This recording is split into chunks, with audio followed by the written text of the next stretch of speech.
So I recently came across a video which was about how to get what you want, and so I'm going to go deeper into that topic.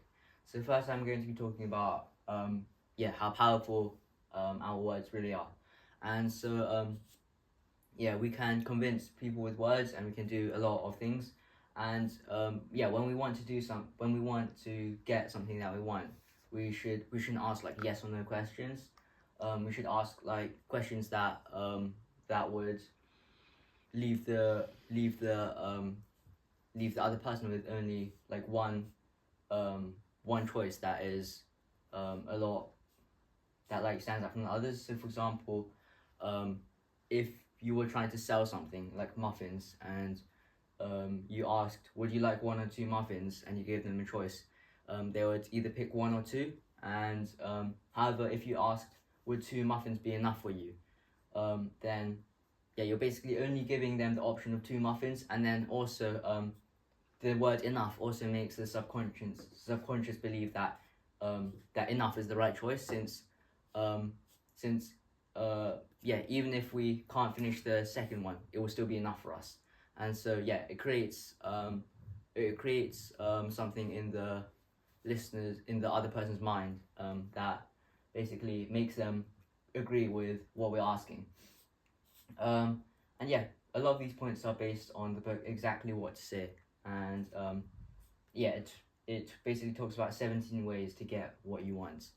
And so firstly, the first way to ask someone is, would you like to be open-minded to? And that basically if you start with that, it basically gives an option for the person listening to be an open-minded person or not. And obviously the logical choice for like almost everyone would be that they want to be an open-minded person. So if you start it with would you like to be open-minded to, then they basically have to listen to what you're going to say, since nobody wants to be seen as a closed-minded person. And the only obvious option is to agree with them. Secondly is just to start with, just out of curiosity. And so that basically just figures out why they want to agree or not. And if they say no, then it also gives them a chance to explain why. And it also allows you to be able to, once you know why, it also allows you to be able to easily give a reason for how they can stop that. And also gives them more clarity in their thoughts. So if you reaffirm their decision, it will be it would be more secure, I guess. And then thirdly is, if I can, will you? And that basically just means like putting yourself out there, and I guess sacrificing something that you want for something that would benefit both of us. And so so for example, it would be like, if I lower the price of this item, will you buy it? And that basically just I guess it makes the other person feel a sense of generosity from you, as well as also making it a better deal for them. And so it's basically just like a win-win for everyone.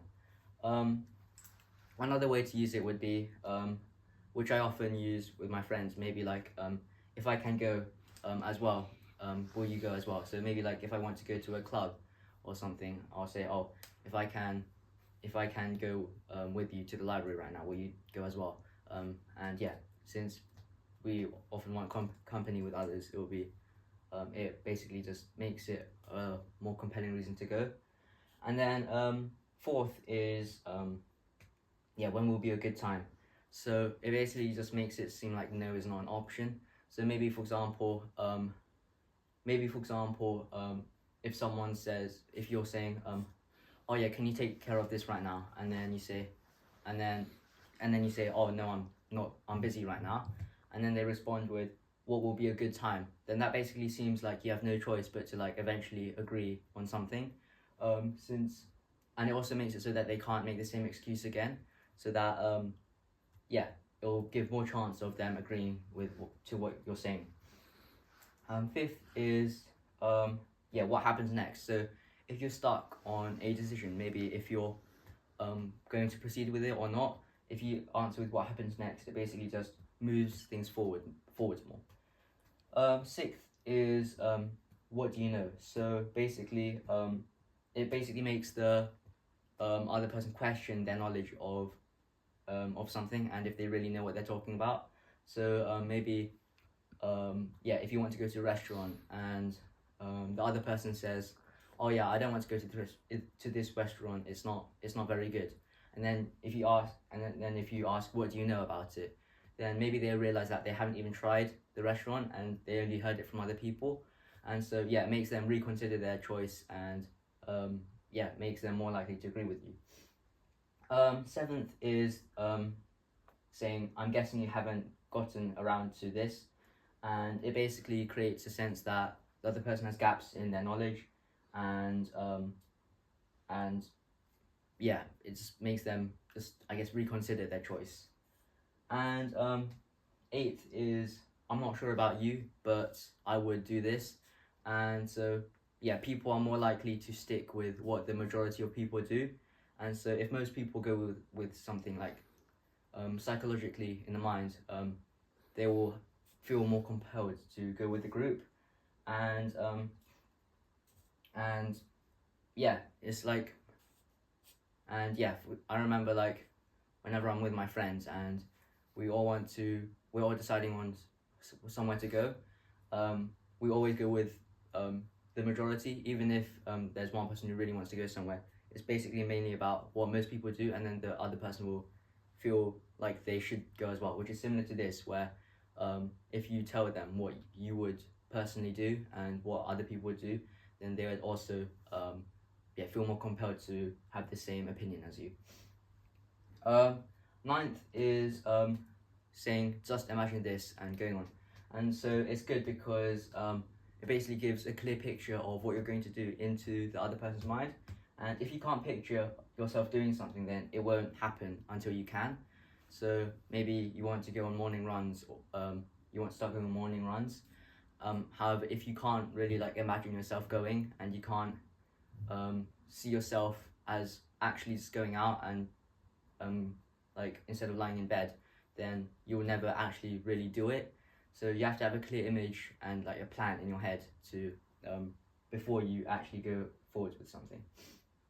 10th is before you make up your mind, and so it's basically like it's like a chance for the other person to reconfirm and rethink something. So if you say it, it'll make them just like before, it'll make them rethink their choices and maybe think more deeply about what you've just said.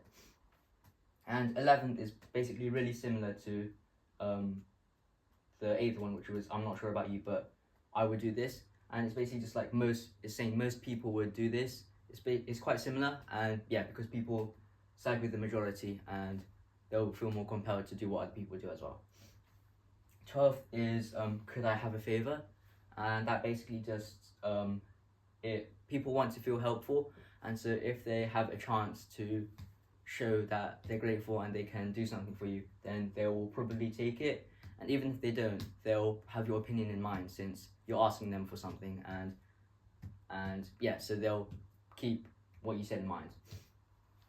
13th is giving 3 options, and you present the one that you agree with more favorably. So for example, if I were to use it, just like say I wanted to go out with my friends again, maybe what I would want is to go out to town and go to buy some food. So maybe I'd say, "Oh yeah, let's go first." So I could say we have 3 options. First is we can go and buy some food. It will be really enjoyable, and we're actually really close. And there's a really nice restaurant really close by, and I've tried it.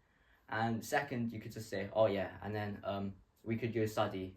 And then thirdly, we could just play some sports, which is quite far away. And so you present your option like most favorably, and that will basically just make people side with you, I guess, since they'll view your opinion in a more positive light.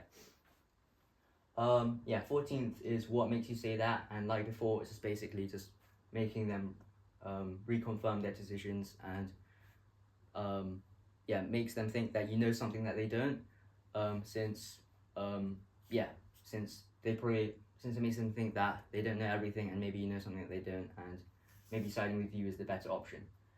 15th is, you can say there are two types of people. One would do this, the other would do this, and so it makes them curious about what type of person they would be, and what type of person you would prefer as well.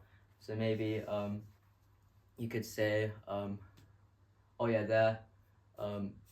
maybe for example you could say, there are two types of people.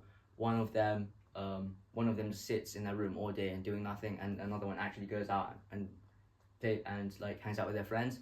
And so by showing those two sides, it might make the other person, who maybe you're trying to convince to go out with you, feel more compelled to go out instead of just lying around in their room. 16th is saying, my opinion is this, and that basically just makes it seem like, and like it's better to say this like after you've already basically finished discussing something, and so I guess it could, if they disagree with you, it could give them a chance to rethink their thing, and if they agree with you, then they just feel more compelled to side with your answer, and it's like, I guess, make the